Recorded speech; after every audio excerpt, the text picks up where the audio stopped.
الفاتحہ۔ بسم اللہ الرحمن الرحیم رب العالمین الرحمن الرحیم اهدنا الصراط المستقیم انعمت علیہم غیر المغضوب علیہم کہ محمد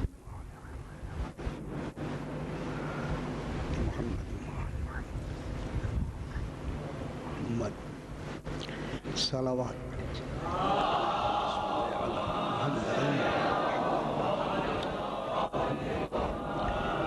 پھر بھی ایک مرتبہ صلوات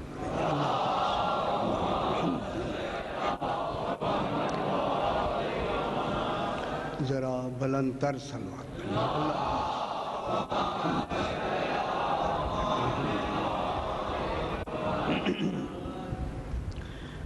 اعوذ باللہ من الشیطان الرجیم بسم اللہ الرحمن الرحیم الحمد للہ رب العالمین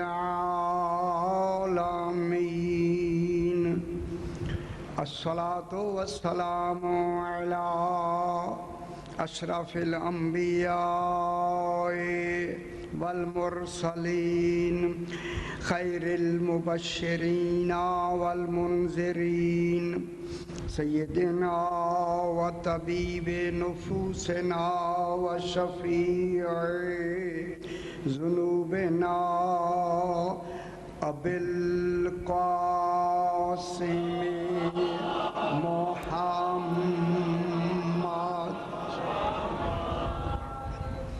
وآلہ الطیبین الطاہرین المعصومین صلوات اللہ علیہم اجمعین اما بعد بسم اللہ الرحمن الرحیم والفجر ولیال عشر والشفع والوتر واللیل اذا یسر صلوات صلی علی محمد وعلی محمد پھر بھی ذرا بلند تر صلوات پڑھ دیجیے اللہم صلی علی محمد وعلی محمد۔ یہ ماہ رمضان ہے، اسی حوالے سے ایک مسئلہ رات میں نے نیت کے بارے میں عرض کیا ہے۔ آج یہ جو واجبی روزے کی نیت کا تصور کچھ اور ہوتا ہے، اگر مستحب روزہ ہے تو اس کی نیت آپ صبح سے لے کے مغرب کی اذان سے ذرا پہلے اتنا وقت کہ نیت کر سکیں، کچھ کھایا پیا نہیں ہے تو مستحب روزے کی نیت ہو سکتی ہے، روزہ صحیح ہے، ٹھیک ہے۔ مستحب روزے کی نیت اتنی لمبی ہے کہ مغرب کی اذان تک ہو سکتی ہے، لیکن اگر واجبی روزہ ہے، قبل از اذان سو گیا ہے، نیت نہیں کی، اور ظہر کی نماز سے پہلے اگر جاگ آئی ہے، پہلے یاد آیا ہے، نیت کر لے تو واجبی روزہ صحیح ہو جاتا ہے۔ ظہر سے قبل، نماز ظہر سے قبل اگر واجبی روزے کی نیت فرما لی ہے تو روزہ صحیح ہے، لیکن ظہر کی نماز کے بعد واجبی نیت کر بھی لی جائے تو وہ واجب روزہ نہیں ہوگا، لیکن اگر مستحبی روزہ ہے تو وہ صحیح ہے، اس کی نیت کر لینے سے روزہ صحیح ہو جاتا ہے۔ بلند تر صلوات پڑھیں جی، اللہم صلی علی محمد وعلی محمد۔ میں نے آپ کے سامنے سورہ والفجر کی پہلی 3 آیات کو تلاوت کیا ہے، جس میں خلاق دو عالم کوئی فجر ہے جس کی قسم کھا رہا ہے۔ اللہ مقسم ہے، مقسم، قسم کھانے والا۔ اب میں یہیں سے بات کو شروع کروں، جہاں اللہ قسم کھانے والا ہو تو وہ قسم کسی کو یقین دہانی کے لیے نہیں ہوگی، چونکہ مقسم کا معیار عدل ہی اتنا اونچا ہے کہ وہ کسی کو یقین دہانی کے لیے نہیں کرتا۔ یقین دہانی وہاں ہوتی ہے جہاں شک کا تردد ہو، اور نہیں فرمایا یقین دہانی وہاں بسم اللہ وہاں کرائی جاتی ہے جہاں تردد ہو، شک ہو، لیکن خالق کے ہاں تصور شک نہیں ہے۔ جس کی کتاب میں شک نہیں ہے تو پھر صاحب کتاب میں شک کہاں ہوگی؟ وہاں شک نہیں، جب شک نہیں ہے تو وہ یقین دہانی کے لیے قسم نہیں کھاتا، نہ ہمیں یقین دہانی کے لیے نہ کسی اور کو یقین دہانی کے لیے۔ جب یقین دہانی کے لیے قسم کھاتا ہی نہیں ہے تو پھر قسم کیوں کھاتا ہے؟ غور نہیں فرمایا۔ پھر علماء نے کہا کہ جب یقین دہانی وہاں نہیں ہے تو پھر کس کے لیے قسمیں کھاتا ہے؟ فرمائے، آپ فرمائیں کس کے لیے قسمیں کھاتا ہے؟ کیا نتیجہ نکلا ہے؟ قسمیں فقط اور فقط کھاتا ہی اس لیے ہے کہ جن کی قسم کھائی ہے اس کی تعظیم مطلوب ہوتی ہے، اور نہیں فرما رہے۔ اگر میں جملہ یہاں کہہ دوں تو آپ کو خوش ہونا چاہیے، ان میں کہیں گے مطلب معلوم ہوا کہ ان کی تعظیم کا معیار توحید بتاتی ہے۔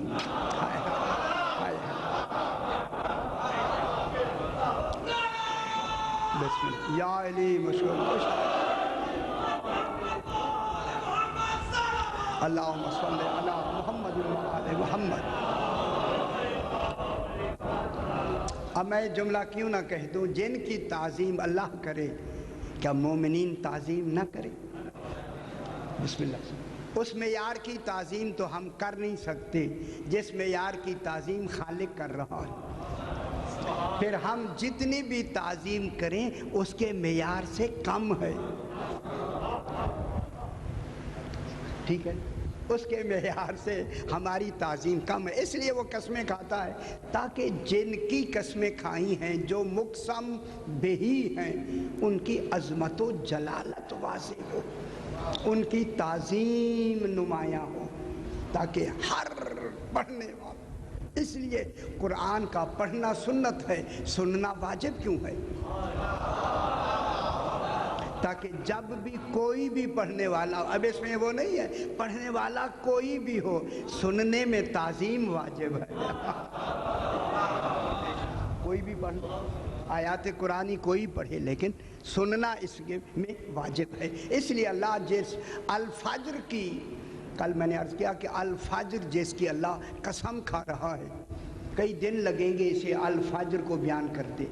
انشاءاللہ میں چاہتا ہوں جو گتھیاں سامنے نہیں آئیں وہ ساری آ جائیں تاکہ معلوم تو ہو کہ والفجر ہے کون ہے، اصل حقیقت پتہ تو لگے والفجر کون ہے۔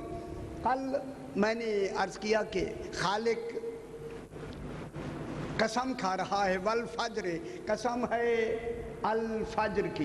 بسم اللہ، ذرا بلند تر صلوات پڑھ دیجیے، اللہم صلی علی محمد و آل محمد۔ 10 بجے بالکل ٹائم مجھے دے دیا جاتا ہے بیٹھنے کے لیے، چلو 5-10 منٹ اس لیے بھی لگ رہے ہیں کہ آپ جلدی تشریف لے آئیں گے تو بات جلدی شروع ہو جائے گی۔ والفجر، قسم ہے الفجر کی۔ اور الفجر کون تھے؟ کل ہم نے جو بیان کیا امام زمانہ، اللہم صلی علی محمد و آل محمد۔ صحیح، والفجر امام زمانہ علیہ السلام ہے۔ معلوم ہوتا ہے اللہ نے قسم 12ویں کی کھائی ہے، معلوم ہوتا ہے 12ویں کی قسم کھانا دلیل ہے 11 بھی لائق قسم ہیں۔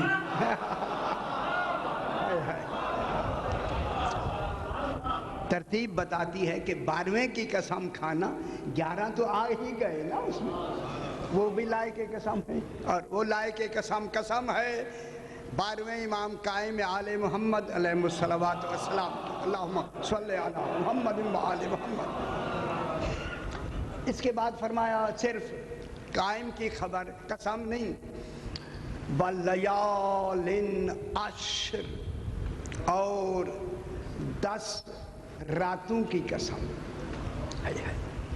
قرآن میں دیکھیں لفظیں کچھ ہوتی ہیں، مفہوم کچھ ہوتا ہے، آج بیان کریں گے۔ 10 راتوں کی قسم۔ کل میں نے عرض کیا کہ یہ 10 راتیں کون ہیں؟ یہ لیل کون ہیں؟ لیل، لیال، لیل کی جمع لیال، لیلہ کی جمع لیلات۔ لیل نہار کے مقابلے میں آتا ہے، لیلہ یوم کے مقابلے میں آتی ہے۔ کیوں دیر سے کیوں سمجھ آتی ہے؟ لیلہ یوم کے مقابلے میں آتی ہے، لیل نہار کے مقابلے میں آتا ہے۔ جب نہار ہی 12واں امام ہے تو پھر لیال کون ہیں؟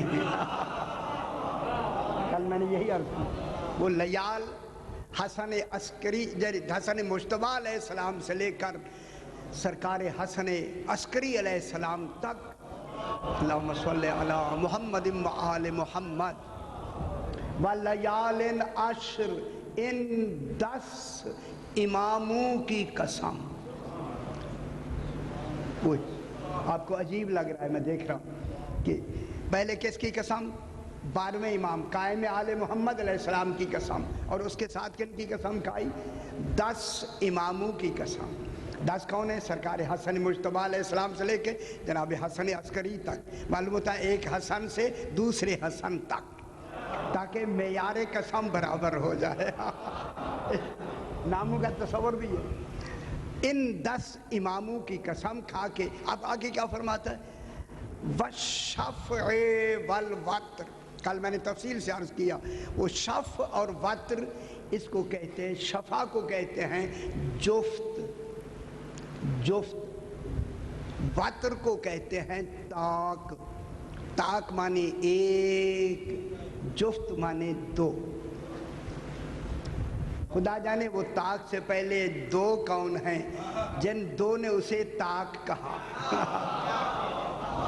وہ 2 کون ہیں؟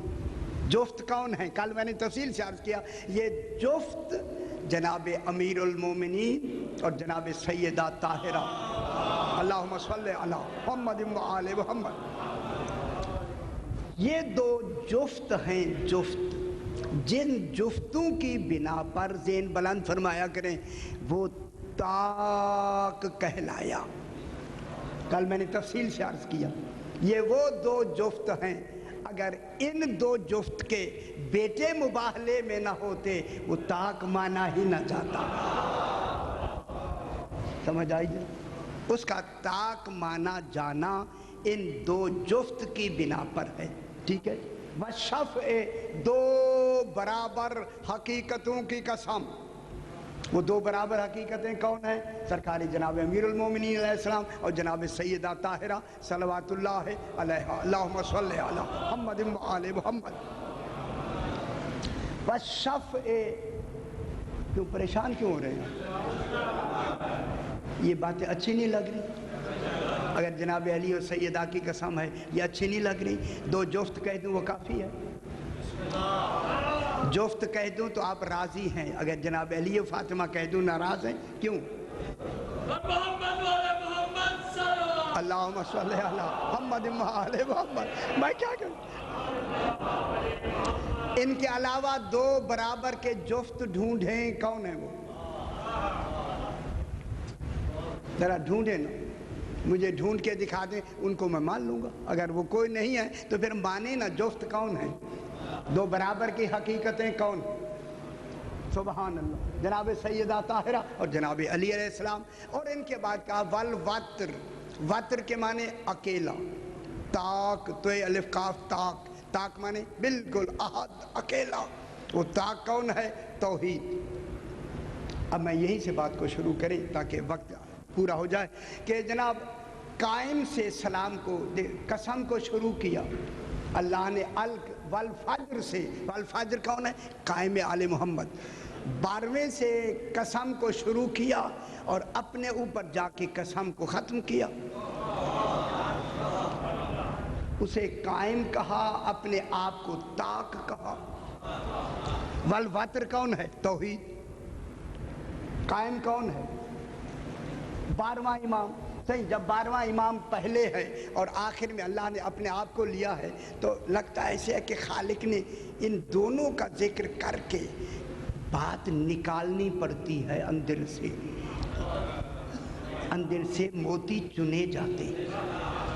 اب ان کو چننا ہے، آپ بھی میرے ساتھ ملی نا، ذرا مل کے چنے، ہو سکتا ہے اچھی بات آپ کے ہاتھوں میں آ جائے، چنے تو صحیح۔ اب اللہ پہلے 12ویں کا ذکر کرتا ہے، آخر میں اپنا ذکر کر کے ایک ہمیں کمال بتاتا ہے کہ دیکھو میرے 2 ہی تو سلسلے ہیں، ایک سلسلہ ظہور ہے، ایک سلسلہ غیب ہے۔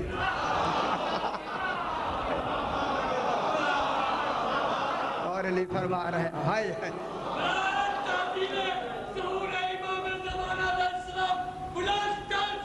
اللہم صلی علی محمد و آل محمد۔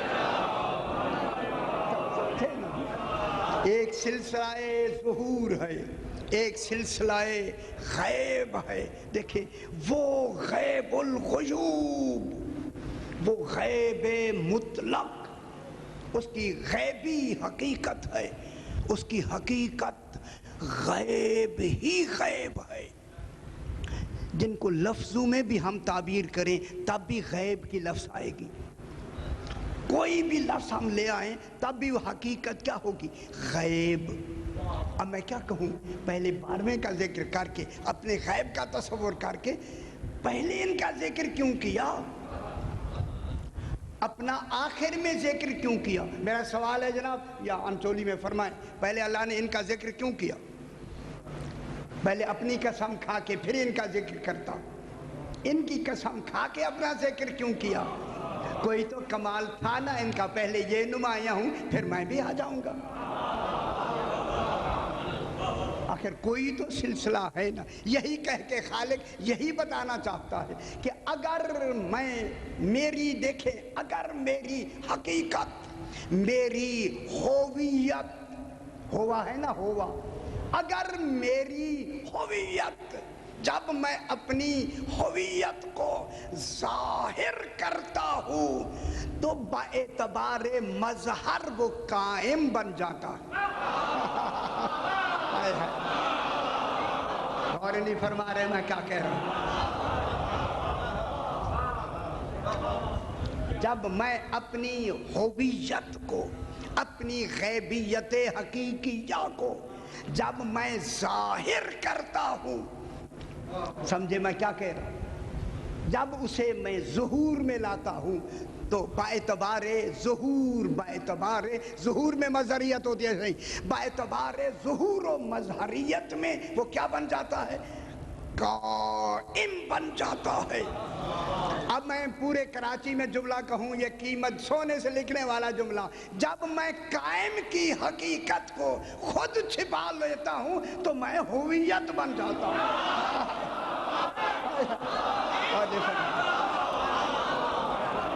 اور نہیں فرما رہے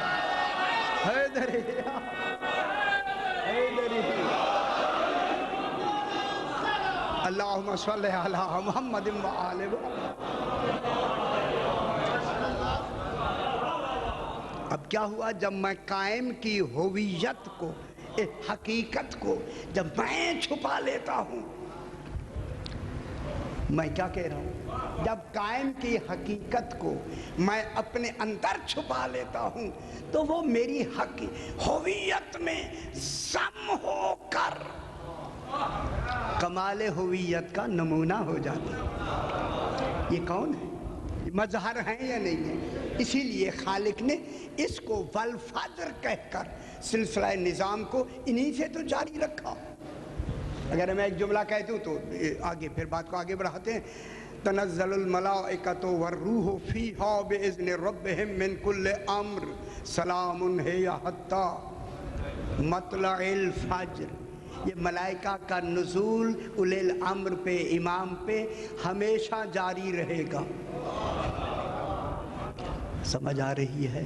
اب معلوم ہوا ملائکہ امام سے لینے آتے ہیں، امام کو دینے نہیں آتے۔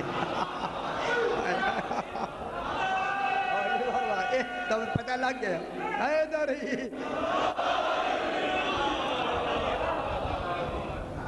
ملائکہ امام زمانہ علیہ السلام سے کیا کرتے ہیں؟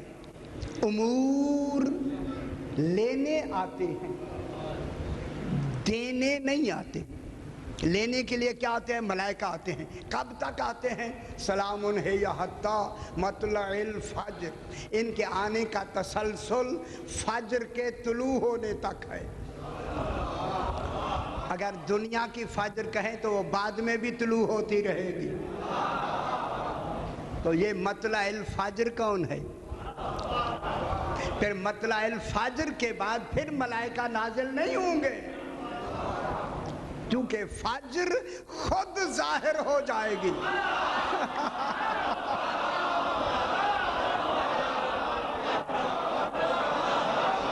اور نہیں فرما رہے میں کیا کہہ رہا ہوں؟ پھر کیا ہوگا؟ حیدر ہی آئی اللہم صلی علی محمد و آل محمد۔ سلام ہے یا حتیٰ مطلع الفجر، حتیٰ انتہا کے لیے آتی ہے، حتیٰ انتہا کے لیے۔ کب تک یہ ملائکہ آتے رہیں گے؟ جب تک کہ فجر طلوع نہیں کرتی۔ جب فجر کا طلوع ہو جائے گا، وہ فجر کون ہے؟ امام زمانہ علیہ السلام۔ اللہم صلی علی محمد و آل محمد۔ جب امام زمانہ کا ظہور ہو جائے گا پھر ملائکہ کا نزول نہیں ہوگا۔ کیوں؟ سوال ہے میرا، فرمائیں کیوں نہیں ہوگا؟ نہیں آ تو گیا نا، تو پھر ملائکہ کدھر جائیں گے؟ ملائکہ تو رہیں گے۔ یہ تو ملائکہ کی ڈیوٹی ہے کہ زیر حکم امام، تصرف امام میں سارا سال کام کرتے ہیں۔ پھر جب امام آ جائے گا پھر ملائکہ کیا کریں گے؟ پھر ملائکہ کی یہ ڈیوٹی نہیں ہوگی۔ غور نہیں فرمایا۔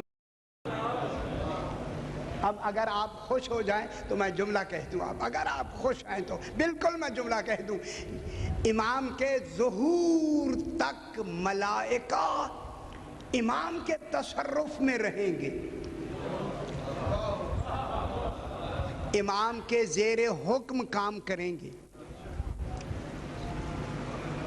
صحیح میں ایک جملہ کہنے لگا ہوں، اب ملائکہ جب تک امام علیہ السلام کا ظہور نہیں ہوتا حکم امام سے کام کر رہے ہیں، مار بھی رہے ہیں، جلا بھی رہے ہیں، رزق بھی دے رہے ہیں، علم بھی دے رہے ہیں، یہ سارا کام امام کے حکم سے اب ملائکہ کر رہے ہیں۔ جب امام کا ظہور ہو جائے گا پھر یہ ملائکہ امام کی رعیت بن جائیں گے، پھر 313 کے حکم میں ملائکہ کام کریں گے۔ اور بھی فرمائیں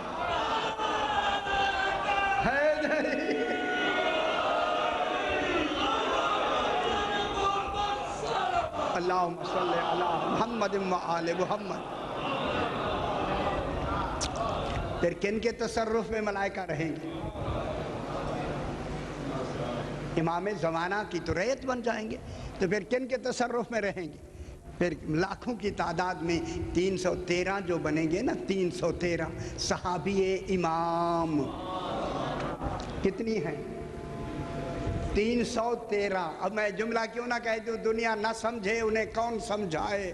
جن کے غلاموں کے تصرف میں ملائکہ ہوں تو ان کے امام کا تصرف کیا ہوگا؟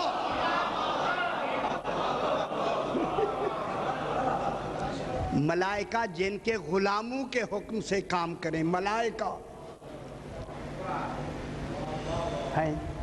اب میں ایک جملہ کہہ دوں کہ جب امام آ جائیں گے امام کیا ملائکہ کیا بن جائیں گے؟ رعیت۔ اب یہی ہیں نا، یہی بیٹھے ہیں نا، اب میرے ساتھ ذہن ملا دے، بات کو طے کر لے۔ اب جب ملائکہ آ جائیں گے پھر کل ملائکہ ریت بن جائیں گے 313 کی، امام کی ریت بن کے زیر تصرف رہیں گے 313 کے۔ پھر جو امام کی کابینہ ہوگی وہاں کندھوں پہ لکھنے کے فرشتے نہیں بیٹھیں گے، اور نہیں فرما رہے ہیں، گناہ ہوگا ہی نہیں تو لکھیں گے کیا؟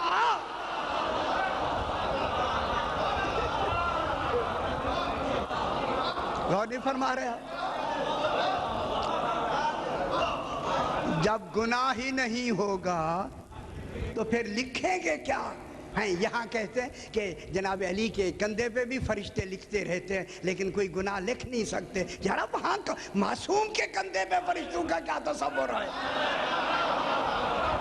کندھوں پہ ان کے بیٹھتے ہیں جہاں گناہ کا امکان ہو، جہاں عصمت ہی عصمت ہو وہاں فرشتے نہیں ہوتے۔ جب زمانے امام کا ظہور ہوگا پھر کل مومنین ہوں گے، وہاں گناہ کا تصور ہی نہیں ہوگا۔ جس کی اسلامی جمہوریت میں گناہ ہی نہ ہو تو پھر فرشتے ریت بنیں گے، حاکم نہیں رہیں گے۔ وہاں فرشتے کیا کریں گے؟ امام ان کے حکم سے سارا وہ پھر نظام انشاءاللہ آہستہ آہستہ ہم بات کو آگے بڑھاتے ہیں۔ اب اللہ نے جب ان کی قسم کھائی ہے والفجر کی، صحیح اب میں ایک موڑ کاٹنے لگا ہوں تاکہ کل والے موضوع سے ہم ملا دیں۔ جب اللہ قسم کھا رہا تھا عالم ازل میں جن جن چیزوں کی مادیات و مجردات کی، وہ تو ابھی اس دنیا میں اس وقت تو پیدا ہی نہیں ہوئی تھی، ٹھیک ہے؟ تو اب قسم اللہ کن کی کھائے گا؟ حقیقتوں کی۔ قرآن کی قسم تمام کلاموں میں سب سے اعلیٰ کلام قسم کا ہوتا ہے۔ کلام ہوتا ہے، عام کلام ہے، لیکن ایک کلام میں قسم ہوتی ہے، تو اعلیٰ کلام کون سا ہوتا ہے؟ قسم والا۔ صحیح، قسم کا کلام اعلیٰ کلام ہوتا ہے، تو پھر اس اعلیٰ کلام میں مراد کون ہوں گے؟ اعلیٰ ہی ہوں گے، ادنا نہیں ہوں گے۔ اگر کسی بھی صورت میں وہ ادنا ہیں اعلیٰ نہیں کہلائیں گے۔ لہذا اللہ نے جو کل میں نے عرض کیا درختوں کی قسم کھائی ہے، درخت ان کے مقابلے میں اعلیٰ نہیں ہے۔ پہاڑوں کی قسم کھائی ہے، کوہ طور ان کی وجہ سے ان سے اعلیٰ نہیں ہے، اعلیٰ بنا ہی ان کی وجہ سے ہے۔ اگر کوہ طور پر یہ نہ آتے وہ وادی مقدس ہی نہ بنتا۔ اگر یہ اس زیتون کے درخت سے نہ بولتے تو شجرۃ الندا نہ بنتا۔ وہ ندا دینے والا کون تھا وہاں؟ ندا انہوں نے دی، میری طرف دیکھیں پریشان نہ ہوں، ندا انہوں نے دی، درختوں کی عظمت بلند ہو گئی ان کے ندا دینے سے۔ کیوں؟ تاکہ وہ واقعہ بھی یاد رہے، صاحب واقعہ بھی یاد رہے، ٹھیک ہے؟ تو اب جو اللہ قسم کھائے گا ان مادیات کی قسم نہیں ہوگی، لفظیں وہی ہوں گی لیکن قسم کس کی ہوگی؟ حقیقت کی۔ وہ حقیقت کون ہے؟ پریشان ہو گیا؟ بس پوری عالمین میں جنہوں نے دیکھیں جو علماء گزرے ہیں، کسی کو میزان بنانے میں، میزان کے معنی کیا ہوتا ہے؟ تولنے کا آلہ۔ جو تولنے کا آلہ ہے اس کو کہتے ہیں میزان۔ جو ان میزان کے آلے بناتے ہیں ان کو کہتے ہیں میزانیین۔ میزانیین یہ جو میزان بناتے ہیں نا، میزان، ان کے نزدیک میزان یہ ہے کہ جتنی عالمین کی اشیاء ہیں، اشیاء کتنی اشیاء ہیں عالمین میں؟ اشیاء کتنی ہیں؟ معلوم نہیں. مجھے 2 منٹ دے دیں، صرف 2 منٹ. اشیاء عالمین کی ایک جیسی نہیں. مثلا عالم ارواح ہے، روح ایک شے ہے، پتہ نہیں اس کی کتنی قسمیں ہیں روحوں کی، ٹھیک ہے. روح ایک شے ہے، نفس ایک شے ہے، جسم ایک شے ہے، عقول عقل ایک شے ہے. اشیاء مختلف ہیں، چیزیں مختلف ہیں، اشیاء بہت ہیں. وَكُلَّ شَيْءٍ، ہر شے کو معلوم ہوتا ہے اتنی اشیاء ہیں. ہر شے کو اللہ نے احصا کر دیا ہے امام مبین میں. میری بات ذرا سمجھیں. جتنی اشیاء ہیں، کل اشیاء مختلف ہیں، اشیاء الگ الگ ہیں، لیکن یہ اللہ کی قدرت کا کمال ہے کہ اشیاء مختلف ہیں لیکن ہر اشیاء کی جو حقیقت ہے وہ ایک ہے. اشیاء کی حقیقت اللہ نے ایک بنائی. اشیاء مختلف ہیں، انسان اور ہیں، جن اور ہیں، ملک اور ہیں، حیوان اور ہیں، پرندے اور ہیں، نباتات اور ہیں، جمادات اور ہیں. اشیاء مختلف ہیں مگر حقیقت ایک. یہی تو خالق کا کمال ہے کہ وہ ہر ایک کی الگ حقیقتیں کیوں بنائے. الگ بنانا دلیل ہے کہ بنانے والا ناقص ہے، کہ جس سے ایک حقیقت بن ہی نہیں سکتی تھی اس نے ہر ایک کی حقیقت الگ الگ بنائی. یہ تو اللہ پر نقص کا تصور پیدا ہوتا ہے. لہذا اللہ کے لیے ضروری ہو گیا کہ اشیاء مختلف بنا دے اور حقیقت ایک بنائے تاکہ ہر شے محتاج ہو اس مرکز کی.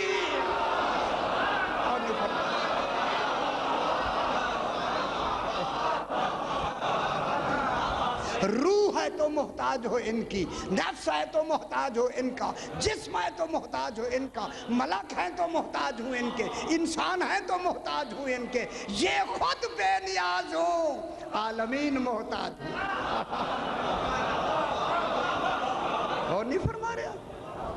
بس اس پوری حقیقت کو جو حقیقت ہے اس حقیقت عالمین کا نام ہی وجود آل محمد ہے. اور نہیں فرما ہر شے، اللہ کرے میں سمجھا سکوں، ہر شے کی حقیقت کا مرکز کون ہے؟ محمد و آل محمد. خزینہ کون ہے؟ محمد و آل محمد. دیکھیں منبع کون ہے؟ محمد و آل محمد. منبع میں مصدر کون ہوگا؟ میری طرف دیکھیں، مصدر کون ہوگا؟ مصدر مانے جائے صدور، توحید نہیں ہوگی. ہر شے کا جائے صدور کون ہوگا؟ یہ مرکز ہوگا، یہ ہوگا، یہ مرکز. ٹھیک ہے، مرکز کیا ہوگا؟ جائے صدور، منبع، خزینہ، یہ ہوگا. اسی وجہ سے اللہ نے کہا وَإِن مِّن شَيْءٍ، کوئی شے ایسی نہیں الا عندنا خزائنہ، مگر ہمارے پاس ہر شے کا خزانہ ہے. کوئی شے نہیں مگر حصر میں ہر شے کا ہمارے پاس کون کہہ رہا ہے؟ اللہ. ہمارے پاس ہر شے کا خزانہ ہے. میں جملہ کہوں آگے کیا کہتا ہے؟ وَمَا نُنَزِّلُهُ إِلَّا بِقَدْرٍ مَعْلُوم. ہر شے قدر معلوم خزانے سے نکلتی ہے. اب پتہ لگا اولاد دیتے ہیں تو اس خزانے سے، رزق ملتا ہے تو اس خزانے سے، علم ملتا ہے تو اس خزانے سے، معرفت ملتی ہے تو اس خزانے سے. یہ خزانے ہیں. کہاں بیٹھے ہوئے؟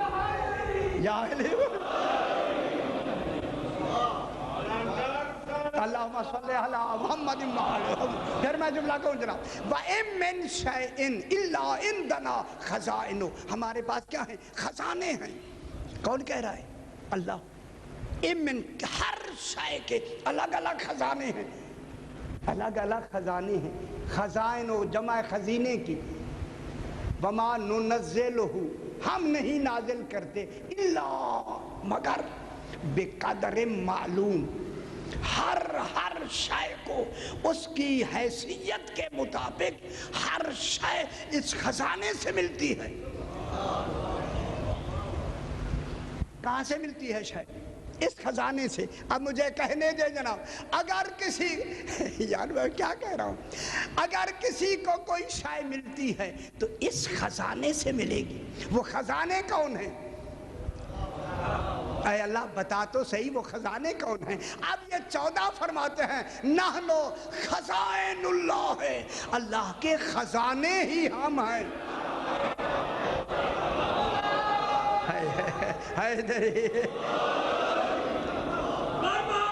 نحنو اللہم صلی علی محمد وآل محمد نحنو خزینۃ اللہ ہے اللہ کے خزینے ہم ہیں نحنو خزائن و علم اللہ ہے اللہ کے علم کے خزانے ہم ہیں ہم خزانے ہیں پھر ایک جملہ کہتے ہیں نحنو عیبۃ و علم اللہ ہے اللہ کے علم کے کیسے ہم ہیں کیسے کہتے ہیں ہمانیوں کو جو آپ جس میں اچھی اچھی شے سنبھال کے رکھتے ہیں ان کے کیسے ہم ہیں تو سارا علم کن کے پاس ہے خزانے کون ہیں آل محمد دیکھیں جہاں عالمین کو خدا کے لیے یار ہم بات کرتے ہیں آپ لوگوں کو سمجھ نہیں آتی اب آل محمد میں یہ مرکز خزینہ بنایا اللہ نے اب عالمین میں جو بھی علم و معرفت و حکمت عالمین میں نشر ہوگی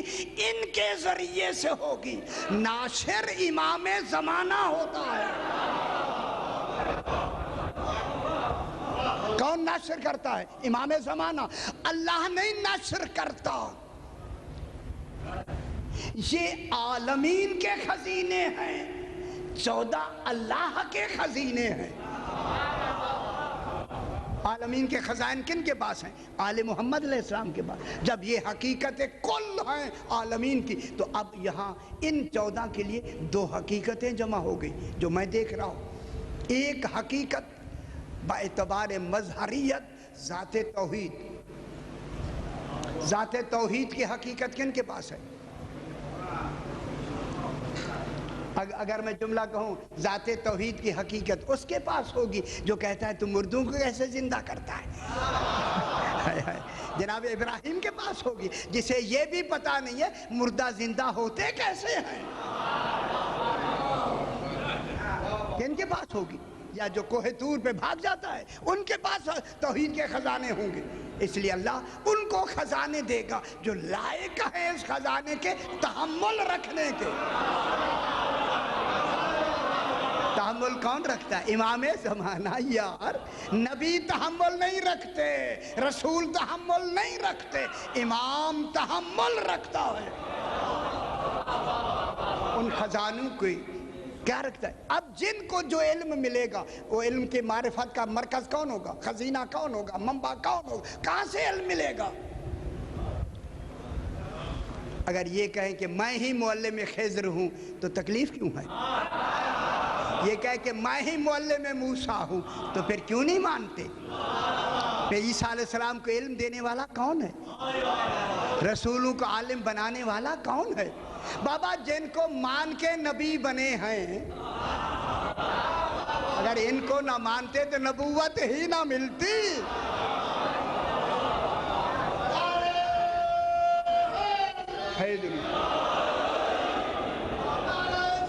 اللہم صلی علی محمد وآل محمد بس اگر آپ امام علیہ السلام کو اپنے جیسا تصور کریں گے بہت ہی سمجھ نہیں آئے گی پھر بیٹھے رہیں ساری زندگی ختم تالے لگ جائیں گے ذہن کھلے گا ہی نہیں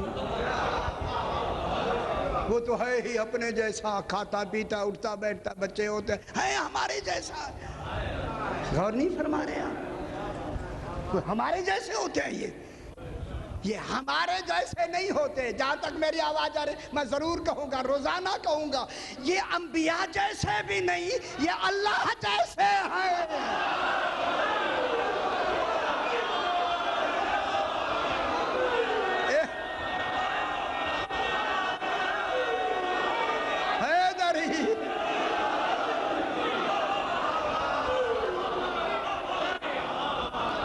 تکلیف ہوتی ہے تو اب ہوتی رہے جا.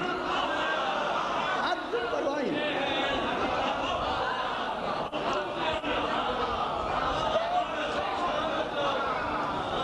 اب عالمی خدا کے لیے سمجھو, خدا کے لیے یار ہاتھیں باندھ کے ہم کہتے ہیں سمجھو یہ اللہ نہیں ہے.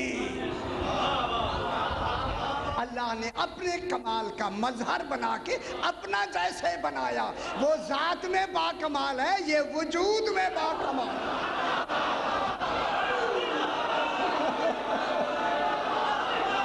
ہے.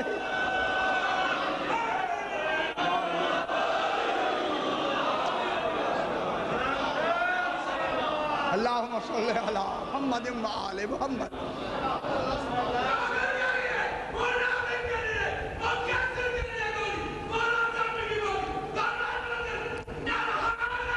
یا علی اللہم صلی علی محمد و آل محمد. ان کو اللہ نے ان کو ہر شے کے علم کا, ہر شے کا خزانہ ان کو بنایا. یہ خزانہ اشیاء عالمین ہے. ہر شے عالمین کا خزانہ ہے, خزانہ. یہیں سے ہر شے.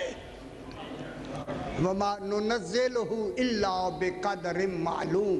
یعنی جن کو جتنی حسب لیاقت ضرورت ہوتی ہے ہم ہی دیتے ہیں, ہم ہی نازل کرتے ہیں. وَمَا نُنَزِّلُهُ ہم نہیں نازل کرتے مگر ہم نازل کرتے. نازل یہاں سے نازل ہوتا ہے, ہر شے نازل ہو رہی ہے. اچھا چلیے ابھی ذرا تھوڑا تعامل کچھ اچھا ہو گیا جی, بہت اچھا ہو گیا, ٹھیک ہو گیا پہلے سے. بس اب حیوانوں کو معرفت کہاں سے ملے گی؟ ان کو جو عرفان ملے گا کہاں سے ملے گا؟ ابھی یہ کتاب یہیں کراچی سے چھپی ہے, میں پچھلی دفعہ آیا تو میں نے لی ہے, ایسا ہی نے مجھے دی ہے.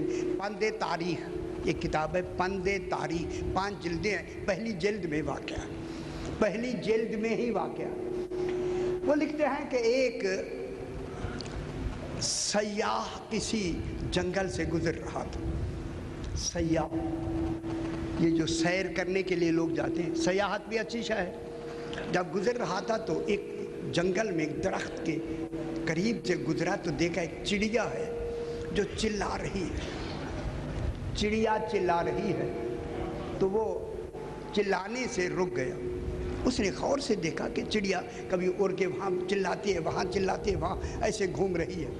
تو وہ سمجھ گیا کوئی وجہ ضرور ہے. اب جو یہ درخت کے قریب گیا تو اس نے دیکھا کہ ایک سیاہ رنگ کا سانپ اس درخت کے اوپر چڑھ کے اسی کے گھونسلے کی طرف جا رہا ہے جس گھونسلے میں اس کے بچے ہیں. اب بچوں کی حفاظت والدین کے لیے ویسے بھی واجب ہے. جب واجب قرار دے دی ہے اللہ نے تو پھر حفاظت کا بھی طریقہ بتایا ہوگا نا. اب اس نے دیکھا کہ ایک سانپ ہے جو اس کے گھونسلے کی طرف جا رہا ہے. یہ کہتا ہے میری دلچسپی سیاحت کے حوالے سے اور بڑھ گئی, میں کھڑا ہو گیا. اب جب وہ اوپر چڑھا اور اس کے رخ کیا نا سانپ نے اس کے گھونسلے کی طرف, تو چڑیا اڑی اور اڑ کر ساتھ ہی ایک پہاڑی پر چھوٹی چھوٹی بوٹیاں تھیں, بوٹیاں. اس ایک بوٹی کے جا کے اس نے کچھ پتے توڑ کے نا چونچ اور پنجوں میں لا کے اپنے اس گھونسلے کے جیسے جہاں سے سانپ نے چڑھنا تھا وہ کنارے پہ وہ پتے رکھ دیے. پتے رکھ کے جو ہی اس نے پتے رکھے اس کا چوں چوں کرنا ختم ہو گیا. ایک ٹہنی پہ جا کے بیٹھ کے انتظار کرنے لگی کہ سانپ کا حشر کیا ہوتا ہے. غور نہیں فرمایا. اس کا اضطراب ختم ہو گیا. اطمینان سے بیٹھ کے اس سانپ کو وہ دیکھنے لگے.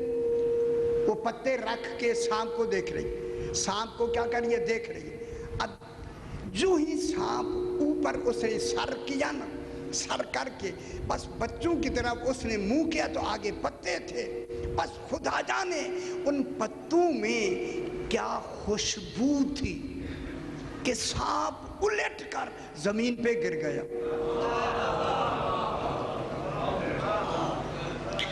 بجائے اس کے کہ اس کے بچوں کو کھائے، وہ زمین پہ گرا اور کافی دیر تک وہاں پڑا رہا. یہ کہتا ہے میں نے کچھ نہیں کہا. میں نے کہا میں نتیجہ دیکھوں ہوتا کیا ہے. کہ تھوڑی دیر کے بعد پھر اس نے سر اٹھایا اور سر اٹھا کے ادھر ادھر دیکھ کر اتنی جلدی وہاں سے بھاگا کہ میری آنکھوں سے غائب ہو گیا.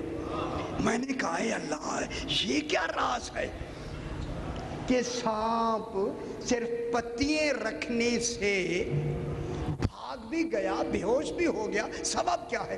اسی جہاں سے اس نے پتیاں لی تھی وہ درخت میرے سامنے تھا. میں نے گیا جا کے وہاں سے بہت ساری پتیاں توڑ کے اپنے پاس رکھ کے واپس آیا. ایک بہت بڑے حکیم طبیب کے پاس گیا. میں نے کہا یار ان پتیوں کو چیک کرو، اس پتیوں میں ہے کیا؟ اب جو اس نے دیکھا کہنے لگا اس میں سانپ کے لیے زہر قاتل ہے. غور نہیں فرما رہے. یہ جو سانپ ہوتے ہیں جس میں زہر ہوتی ہے ان کے پر بھی زہر قاتل ان پتوں میں ہوتی ہے. سمجھ گیا سیاح کہ اللہ نے اس کو کون سا علم دے دیا.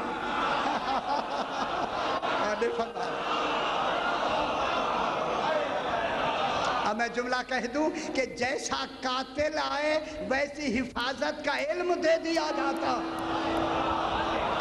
جب دنیا کے قاتل حیوانوں کو قتل کریں تو وہ علم حفاظت دیتا ہے، تو پھر عالمین کا امام کتنا علم رکھتا ہے.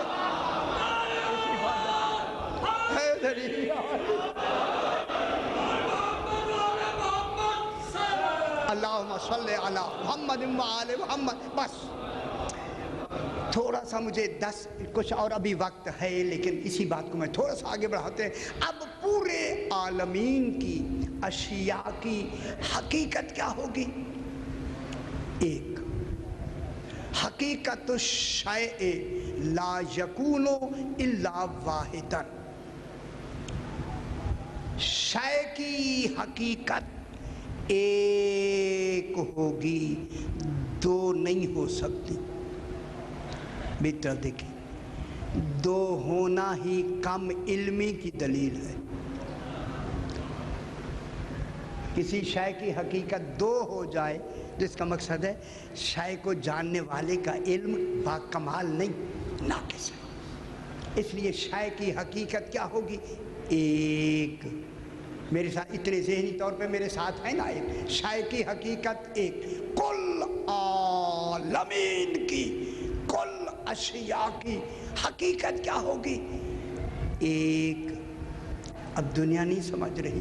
جب کل عالمین کے ہر اشیاء کی حقیقت ایک ہے، جو حقیقت عالمین کی ایک بنا سکتا ہے تو کیا وہ 14 کو ایک نہیں بنا سکتا؟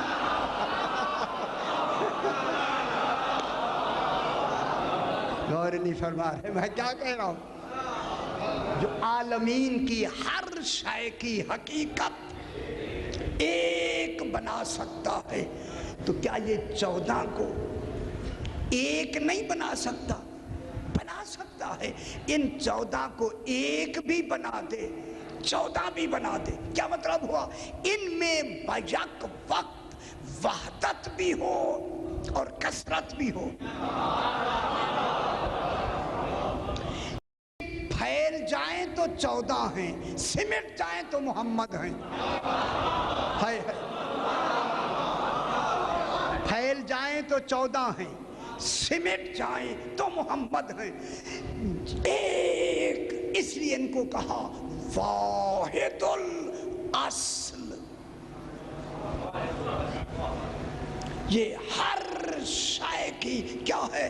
واحد الاصل. الاصل، تھوڑا سا میں رخ بدلتا ہوں، واحد الاصل، کل آگے پھر تفصیل سے بیان کرنے وقت تھوڑا ہے، واحد الاصل، جب یہ واحد الاصل ہے تو اسی لیے یہ 14 عالمین کی حقیقت ہوتے ہوئے سبب ایجاد بھی یہی ہیں۔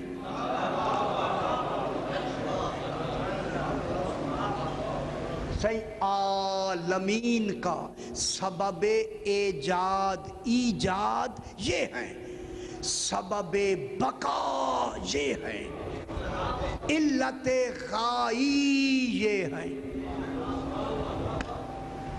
پھر بات سمجھ آئی؟ سبب ایجاد کون ہے؟ آل محمد، اللہ نہیں ہے، اللہ خالق ہے، سبب ایجاد نہیں ہے۔ میرے خیال سمجھ نہیں آئی آپ کو میں کیا کہہ رہا ہوں؟ اللہ خالق ہے، سبب ایجاد نہیں ہے۔ عالمین کے سبب ایجاد آل محمد ہیں، اگر یہ نہ ہوتے عالمین نہ ہوتے۔ عالمین ان کی وجہ سے ہیں، 14 اس کی وجہ سے ہیں۔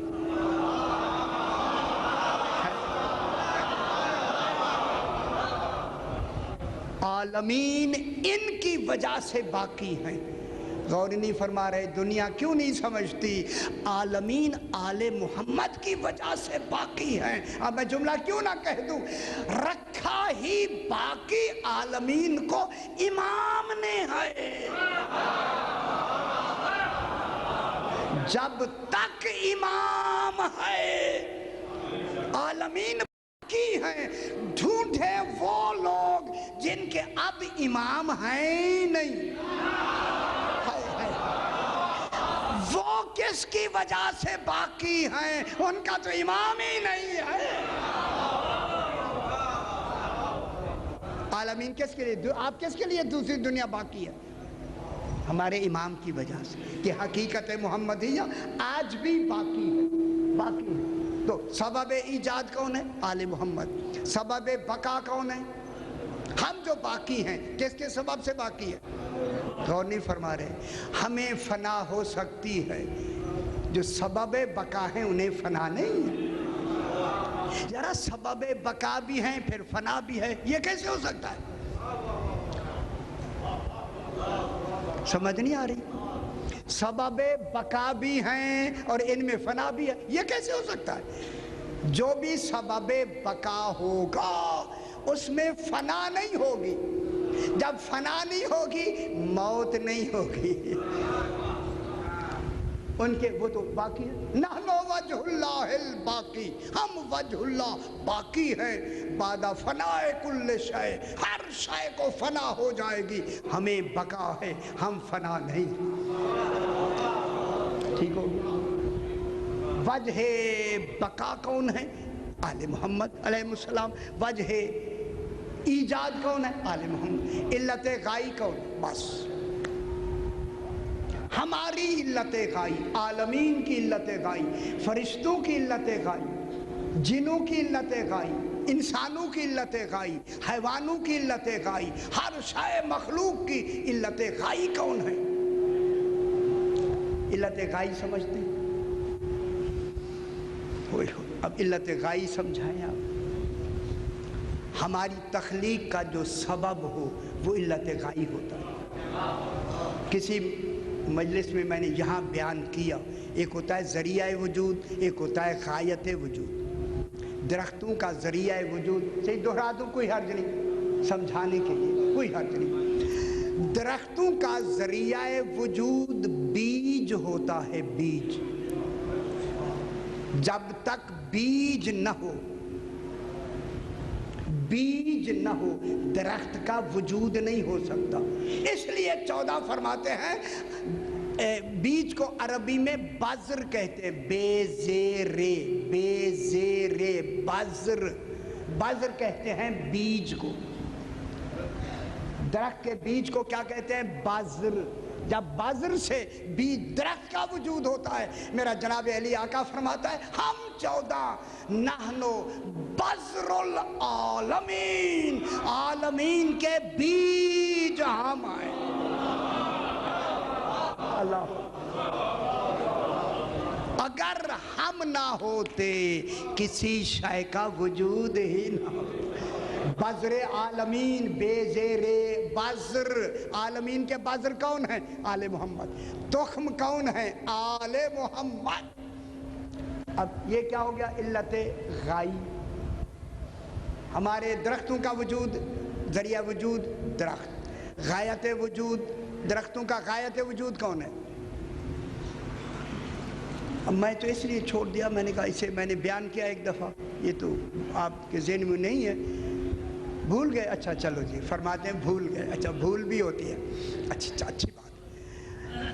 ذریعہ وجود درخت، غایت وجود انسان۔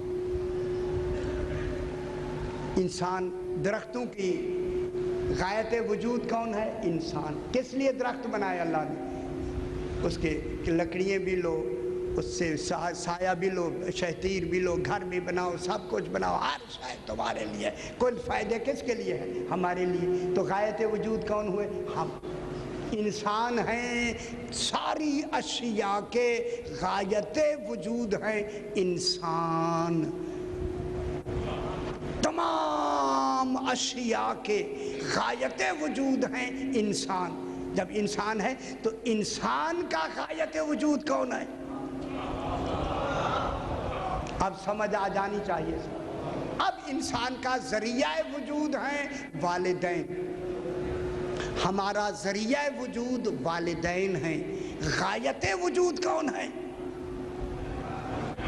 اگر یہ بات سمجھ آ گئی، میں سمجھوں گا میں کامیاب ہوں اپنے بیان میں، کہ ہمارا ذریعہ وجود والدین ہیں۔ والدین شادی ہوں گے تو ہمارا وجود بنے گا۔ جب ذریعہ وجود والدین ہے تو ہمارے وجود کی غایت کون ہے؟ سارے عالمین کی غایت ہم ہیں، انسان ہے۔ انسان کی غایت کون ہے؟ یہ بات معمولی نہیں، آپ معمولی سمجھ رہے ہیں جناب۔ یہ غایت انسانیت کون ہے؟ آل محمد۔ ہمیں اللہ نے بنایا ہی ان 14 کو پہچاننے کے لیے ہے، اللہ کے لیے نہیں۔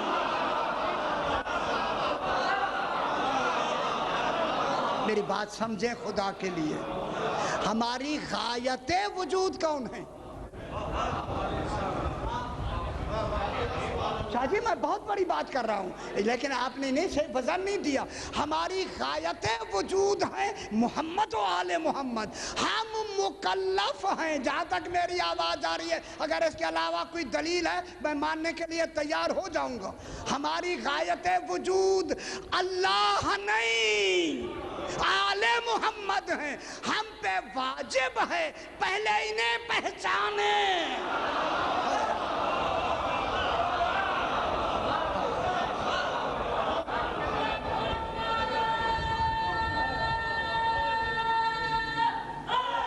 یا علی مشکل یار میں کیا کہہ رہا ہوں؟ ہم پہ واجب ہے کہ ہم ان 14 کو پہچانیں۔ ان کے بغیر اللہ تک جا سکتے ہیں؟ ذرا جائیں نا، میں ایک دن دیکھوں، دوسرے دن وجود رہے تو پھر میں دیکھوں گا۔ ہماری غایت وجود کون ہے؟ محمد و آل محمد۔ اللہ نے ان کو ہمارے لیے اس دنیا میں بھیج کر احسان کیا ہے۔ یہ ہماری غایت وجود ہیں، صرف ہماری نہیں، پوری انسانیت کی غایت وجود ہے۔ اس لیے فرمایا جو امام زمانہ کی معرفت کے بغیر مر گیا وہ جہالت کی موت مر گیا۔ غور نہیں فرما رہے؟ توحید کی معرفت کے بغیر نہیں، رسول کی معرفت کے بغیر نہیں، امام زمانہ کی معرفت کے۔ معلوم ہو گیا امام ہی اصل ہے زمانے میں، پہچان کے۔ جب تک امام زمانہ کو نہیں پہچانیں گے کس کی موت ہوگی؟ جہالت کی نہیں، جاہلیت کی۔ جاہلیت کی موت انکار کی موت ہے، سیدھا جہنم۔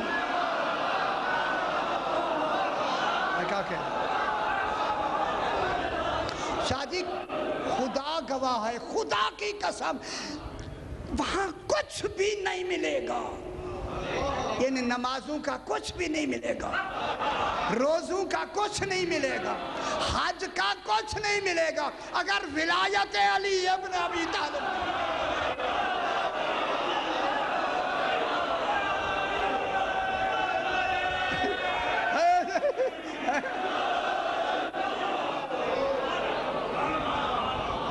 اگر ولایت علی ابن ابی طالب علیہ السلام ہے، لا یقبل الاعمال الا بولایت، کوئی عمل قبول ہی نہیں ہوگا مگر ہماری ولایت سے قبول ہوگا، بس ٹھیک ہے، ولایت سے قبول ہوگا۔ تو ان کی ولایت ہی اصل میں اس کا عرفان ضروری ہے۔ خدا کی قسم یہ آپ صاحب عرفان ہیں، شکرانے ادا کریں کہ اللہ نے آپ کو توفیق عطا کر کے اماموں کو مانا اور پہچانا ہوا۔ ہم امام زمانہ کے اس وقت جو کر رہے ہیں پہچانا ہے، تو میں نے کبھی کہیں کہا کہ ایک شخص کہتا ہے آپ کا 12واں امام ہے، تو غالباً کسی نے کہا آپ اس سے کچھ نہ کہیں، وہ کہتا ہے آپ کا 12واں امام ہے، چپ ہو جائے، پھر کہے 12واں امام ہے، آپ اس سے یہ جملہ کہیں 11 تک مانا ہے۔ جس نے 11 تک مانا ہے وہ 12ویں کی بات ہی نہیں کرے گا، بات ہی وہی کرے گا جس نے پہلے نہیں مانا، جنہوں نے نہیں مانا گیا بس۔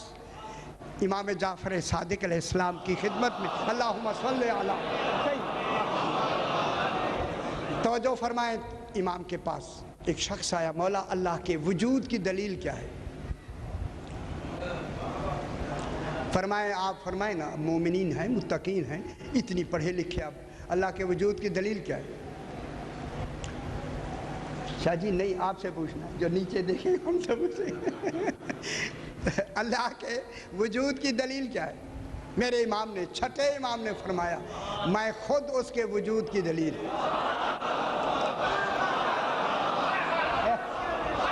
قربان نہ ہو جائے، یہ ہے، فرمایا ہم ہی اس کے وجود کی دلیل ہے، جس نے ہمیں دیکھا اسے دیکھ لیا۔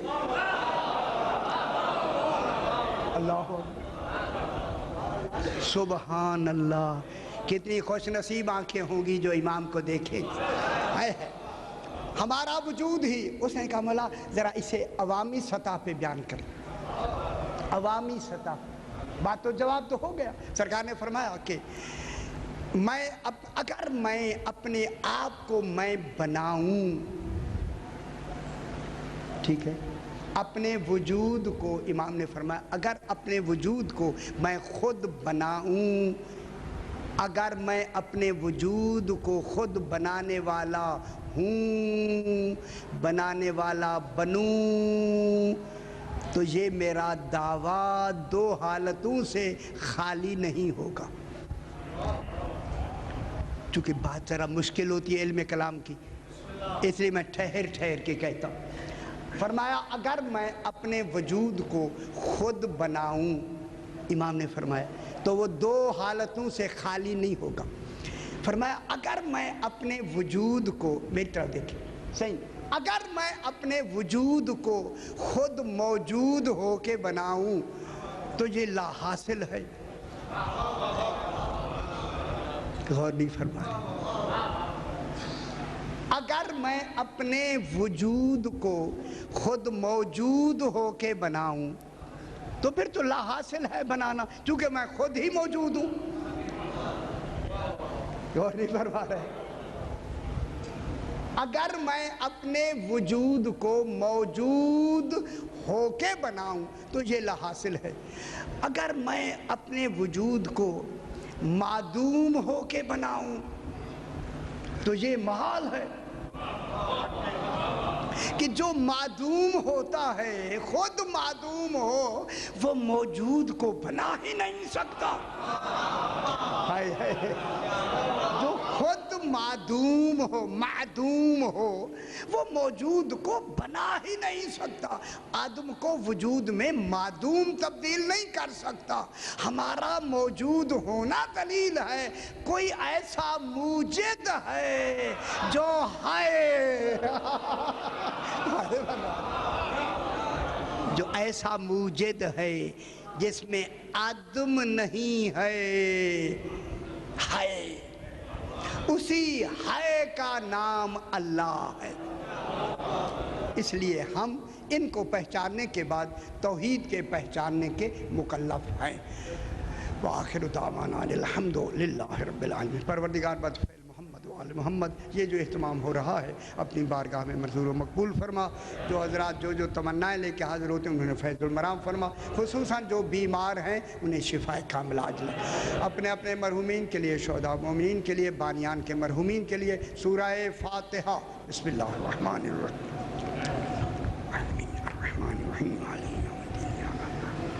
اهدنا الصراط المستقيم صراط الذين أنعمت عليهم غير المغضوب عليهم. ربنا تقبل منا إنك أنت السميع العليم. رب زدني علما ويقينا.